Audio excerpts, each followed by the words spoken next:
Thanks for joining us. I'm Megan Roberts. A 27-year-old Nunavut man is facing several charges related to child pornography. Nunavut RCMP say they conducted 5 investigations into online child exploitation over the course of 3 years. They believe all the incidents happened in Iqaluit. They identified Robin Idlout as the suspect. RCMP say he's moved to Winnipeg. Earlier this month, Winnipeg police searched his home. Idlout has been charged with accessing and possessing child pornography. He was released from custody and is set to appear in a Winnipeg court on January 15th. The North is dealing with a partial telecommunications outage affecting calls between cell phones and landlines. All 3 territories are impacted, as well as parts of northern BC and Alberta. A notice from Yukon Protective Services says the issue is on Northwest Tel's end. The outage may impact people's ability to call 911. In the case of an emergency, people are advised to still try 911 from both a cell phone and a landline. If neither work, they should phone their local emergency numbers or go to their nearest hospital, police station, or emergency vehicle. Long-distance landline to landline calls may also be affected. A Northwest Health spokesperson said in an email that the company doesn't know when the problem will be fixed.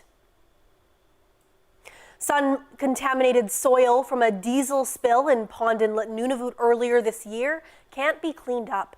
That's according to a new report. 7,000 liters of diesel leaked out of a damaged pipeline in June due to the extreme cold last winter. Now, an environmental consultant's report shows that some of the affected soil can't be removed. There are concrete blocks which hold up the pipeline that can't be moved and heavy boulders in the area. The Canadian representative for the Clean Arctic Alliance says toxin buildup is a serious concern. They bioaccumulate in organisms, wildlife, and plants. And bioaccumulation is when these types of chemicals build up in the fatty tissues of wildlife, for instance, and their levels increase and they don't disperse. In a statement to CBC, Nunavut's Petroleum Products Division says it's made a commitment to the community over the coming months and years. It'll keep monitoring the site to ensure it remains secure and doesn't pose additional risks to the environment. The city of Iqaluit is looking at reducing the amount of parking spaces in its downtown. The change would apply to all new residential homes built in the area. The idea was discussed at a Planning and Development Committee meeting in November. The CBC's Mahnur Mubarak has more. Right now, for every 2 homes, there is 1 parking space available. The change would mean there's 1 parking space for every 3 households, meaning residents would have less parking space. Councillor Kyle Shepard supported the bylaw amendment. We're going to have to, ensure that people aren't parking illegally as time goes on, and people are going to need to be made aware that the units they may be renting there are not going to come with parking in all cases. There's a lot of people in our community that do not have vehicles. The bylaw amendment comes after a parking study involving parking consultants surveying land in the city and collecting data. The findings supported a reduction in the number of parking spots for homes. Mayor Solomon Awa spoke out against the amendment. He said there are a lot of harvesters in Iqaluit who need to park their snowmobiles and boats. So if you go outside from this building, you will see snowmobiles parked in the parking spot. So we have to consider that too. And I will not support this. Thank you. City Council will vote on the amendment at a future council meeting. If approved, it would apply to parking lots for residential units in most of the city's core area. Mahnur Mubarak, CBC News, Iqaluit. To the Yukon now, where new funding has been announced for businesses in Whitehorse dealing with property crime. The announcement came last week. The director of the Yukon Chamber of Commerce says it's a good move for businesses, but the root systemic issues of crime still need to be addressed. I believe we may be tackling a number of the other root cause issues, but not with the same fierceness and forcefulness as should be required. So reduction of poverty and inequality is one of the things that we need to deal with here. Even improving and opening educational opportunities to both the underprivileged and others. Employment pathways. Employment seems to be one of our challenges here. There's also mental health and substance abuse, increased support in that area, more community engagement. Our communities are spread across the city of Whitehorse.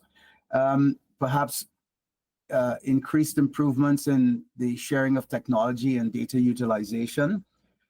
One of the things I think that we have missed is focusing more so on youth, on strategies for the youth, early intervention programs, violence interruption initiatives, and the general approach that affects all of us is just basic public health approach. Our medical facilities are, I believe, to some degree, understaffed. The waiting times are lengthy. People get impatient. Things happen. So there's so many different things that can be addressed. The Chamber says businesses in Whitehorse aren't the only ones affected by crime. It's an issue in communities like Dawson City as well.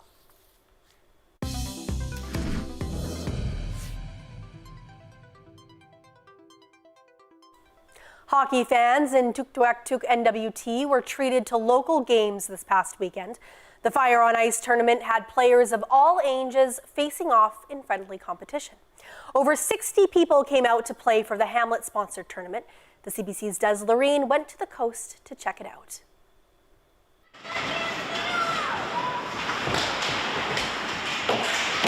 It's the third time the community of Tuktoyaktuk has held this tournament. The event is called Fire on Ice, and it brought out over 60 players of all ages.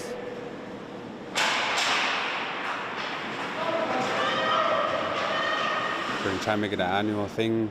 It's good. It brings everybody from out of town, families, friends, watch hockey. Yeah.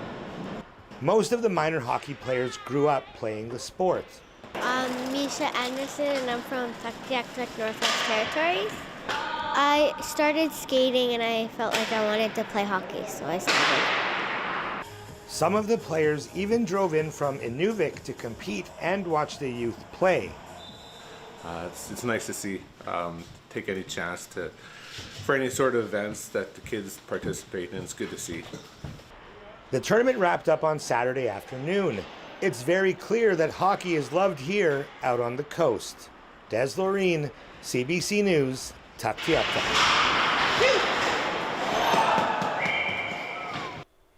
Northwest Territories sports teams are often made up mostly of athletes from Yellowknife.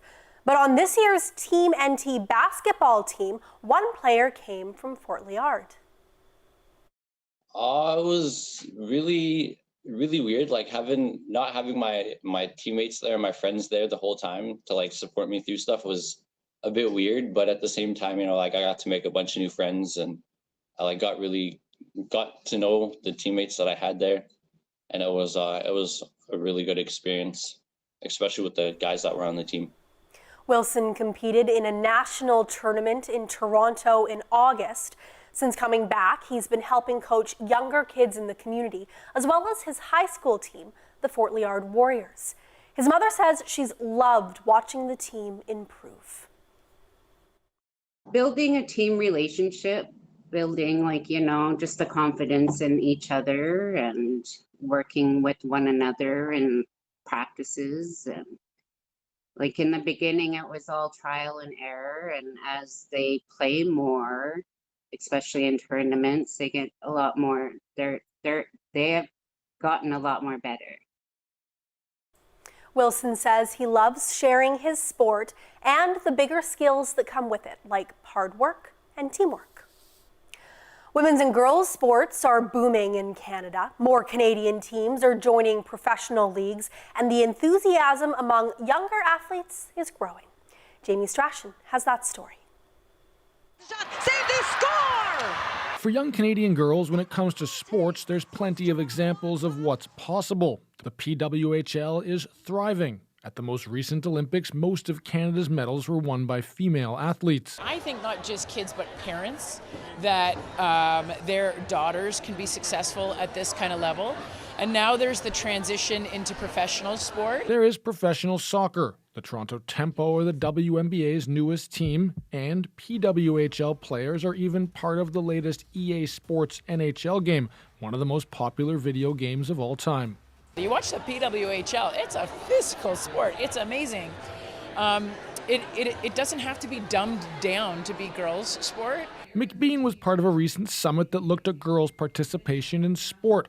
A new report from Canadian Women in Sport says 63% of girls 6 to 18 participate in organized sports, higher than ever and only slightly behind boys. And fewer are leaving sport as they age. For the first time, we're seeing that the dropout rate between girls and boys is actually starting to close and look more comparable, which is a real positive sign of progress. Canadian basketball star Kia Nurse says young girls are thinking about sports in a different way. We tend to not put ourselves in boxes and say you can only look one certain way. We try to give ourselves an opportunity to show that you can be your most authentic self, because that's when you're going to play your best. And experts say much more is possible. All of this has happened without Rogers and MLSC, who own all of Toronto's major league sports teams. Will, the largest sport property in this country, who essentially hasn't been involved, decide to pick up a playbook and develop a playbook and get active in the women's sports marketplace? Dreaming of bigger things on the biggest stages and starting to see it pay off in smaller gyms and arenas across the country. Jamie Strachan, CBC News, Toronto.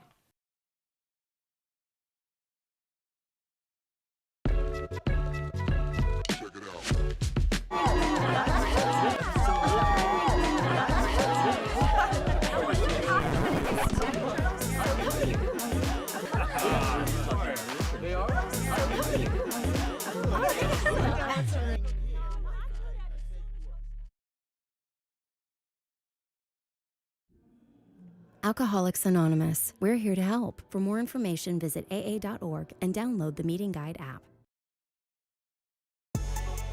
This is CBC North on your smart TV, because CBC News is now streaming local. Get local headlines, weather, and community notices, plus newscasts and live programming on your favorite connected device, all for free. It's called the CBC News North streaming channel. You can see your community on your connected TV and mobile devices. CBC News North, your local news streaming channel, is now available. Earth is our collective home. That makes us all family. As family, we strive to love and protect each other. Diversity of species is our strength. We are all connected. We survive and thrive together. We celebrate many things this season and make many choices. Taking care of our family should be the easiest. We're in this together.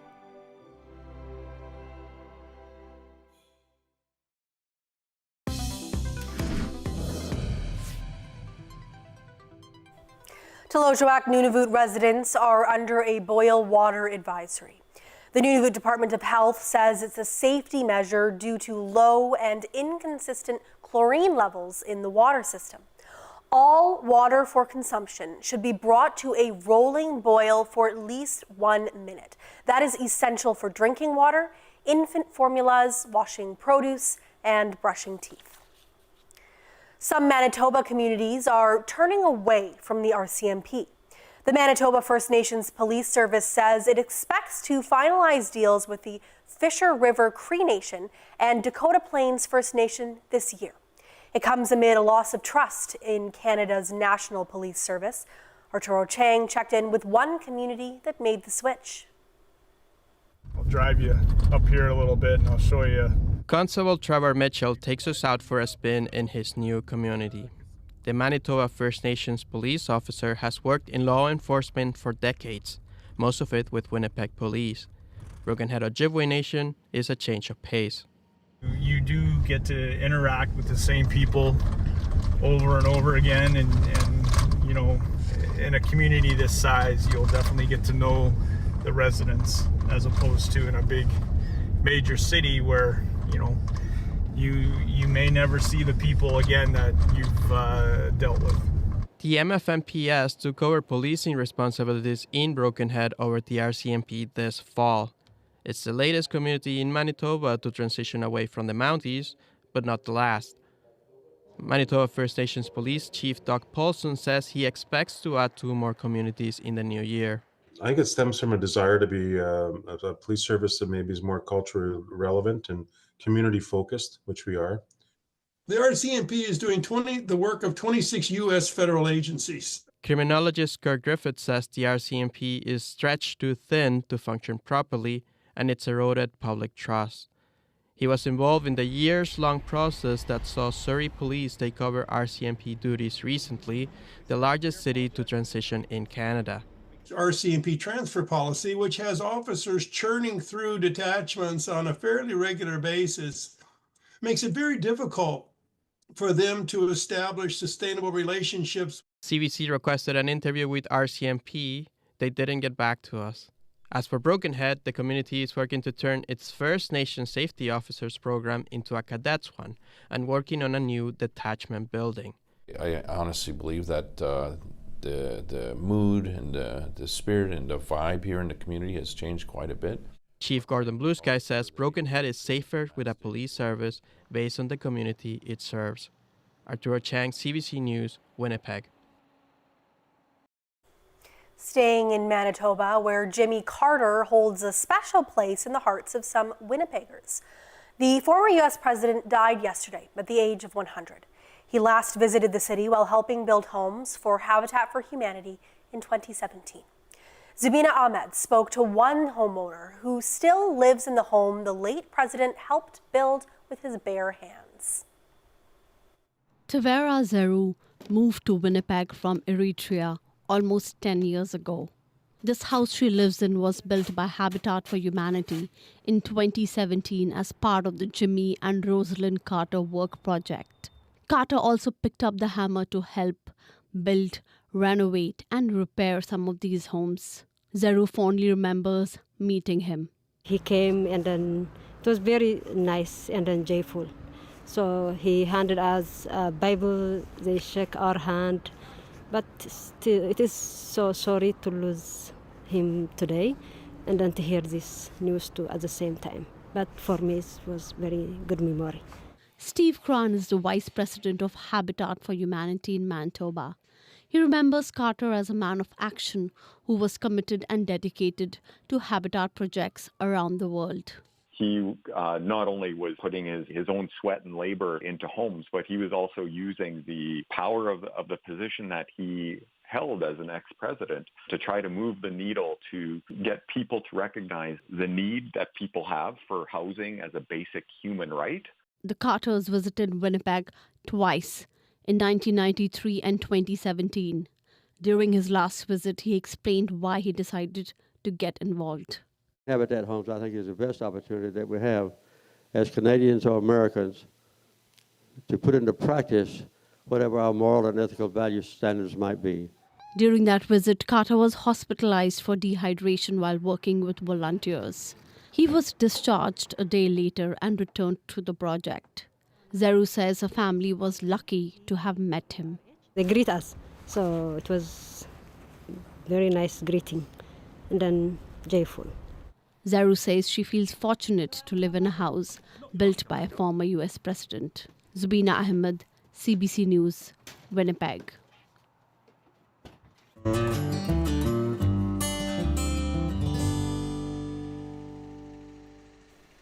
Every year, when the snow is just right, an elder in Rankin Inlet builds an igloo right beside his house for the holiday season.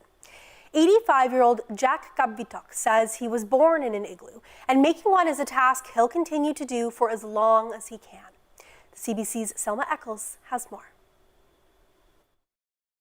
Jack Kabvitok and his family works hard every year to make sure there is an igloo by their house just before Christmas. They have to make snow blocks and drive them back into the community several times to complete the igloo. He says, I grew up in an igloo That's why I enjoy building one. You can learn as you keep building. But I'm not as good as my forefathers, he says. Alain Kapvitok helps her husband along with her grandsons because he needs more assistance now. She says, I really want it to look nice, so I get the grandsons to help too because he can't see as well as he used to. So I give some direction on the shaping of the igloo to make it look nice. The igloo now has lights and caribou skins so people can go in there and take pictures beside it. Selma Eccles, CBC News, Rankin Inlet. Some people in the NWT may have stepped into some new moccasins over the holiday season. That would be thanks to several workshops run by an artist in Yellowknife. The CBC's Luke Carroll attended one. A Gwich'in artist is teaching others her craft and teaching herself how to heal. Cynthia Pavlovich is in the midst of beading her moccasins and at the same time showing others how it's done. I just love that I'm able to share the love of traditional arts with people. I find it to be something very heart-filling. It's something that connects me to my culture. It's something that I have found to be really good for my mental health as well. Pavlovich is an intergenerational residential school survivor. She started her beading journey in elementary school, but it's not where it ended. And it wasn't until I started to learn my language and take back my culture and really invest my time into arts and sharing the arts that I found that to be the most powerful part of my healing journey, is to give back to those around me. So I am making a beaded upper right now that will go on to my moccasin slipper when it's ready. Cherish Windsor runs The Party Place, the business where the 6 workshops were held. She was also participating. I had tried beading once before a couple of years ago, so this was kind of my first real foray into it, and I've spent many, many hours over the last couple of weeks learning. many. And how do you like it? It's great. I've poked my fingers a lot of times, though. Windsor says her and Pavlovich plan to offer more art workshops in the new year. Pavlovich says she considers her students family, and anyone who needs any extra help is welcome to come to her home for a meal and guidance. Luke Carroll, CBC News, Yellowknife. A man in the Yukon is helping people create symbols of their sobriety and the community that supports them. Grove Taggart works with Yukon's mental wellness and substance use services. For 5 years, he's been carving rings with clients from the treatment and detox programs. With that work, he helps both the clients and himself. Take a look. It looks pretty messy when it starts, but it starts to take shape after a while.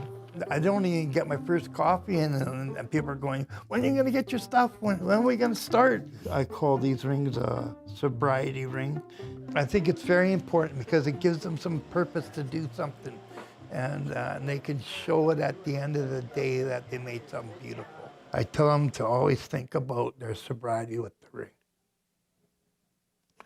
You know, good days or bad days, yeah. It started about 5 years ago. I was playing around with exotic woods like Purple Heart, and then we got these ring bands, and then we decided that we were going to start incorporating the rings by putting the small pieces of mammoth tooth in there with the small pieces of opal. So it's been trial and error through the whole thing. Just trying all new things with everybody, you know. Everybody has a different idea, and if we can do it, we do it. With the help of everybody's imagination. There's a lot of rings out there now. I run into people all over the place downtown. They go, hey, girl, my ring, and they're like putting their finger up, and I can't hear them that good. I think somebody's yelling at me, and it's a ring they're showing me. It's kind of comical sometimes. I run into people when I'm shopping and that, and then they say, I got your ring still, and it helps me, you know, they tell me that, yeah. So they put a lot of work into it. We're not only making rings here, we're helping people to be better for themselves. This job is meaningful to me, and it helps keep me sober too. And I'm also an ex-client from the old building, and I just love being with people all day long. And I think this brings people together because we never know what it's going to look like when you finish it, you know. Sometimes I think we get pretty loud in here, like it's like we're having a big jamboree of ring making, you know, but everybody's having fun, you know, and doing their rings. So yeah, it's great. I love my job. Yukon's commissioner is handing out 3 orders of Yukon. The recipients have made outstanding contributions to the territory. Mary Sloan is one of them. She's a longtime ambassador of the arts, from teaching to supporting the community theatre scene. Lately, she's been advocating for more drag in Whitehorse. It's beautiful theater. It employs every aspect of theater. It's drama, it's makeup, it's costuming, it's presenting yourself. And I just have such a soft spot in my heart for people that are willing to just go for it and put themselves out there. I think it's a beautiful, beautiful form of art. Nesta Leduc and Rudy Couture are the other 2 Order of Yukon recipients. The ceremony will be held January 4th at the Kwanlin Dunn Cultural Centre in Whitehorse.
And that is Northbeat for tonight. For news anytime, go to cbc.ca/north.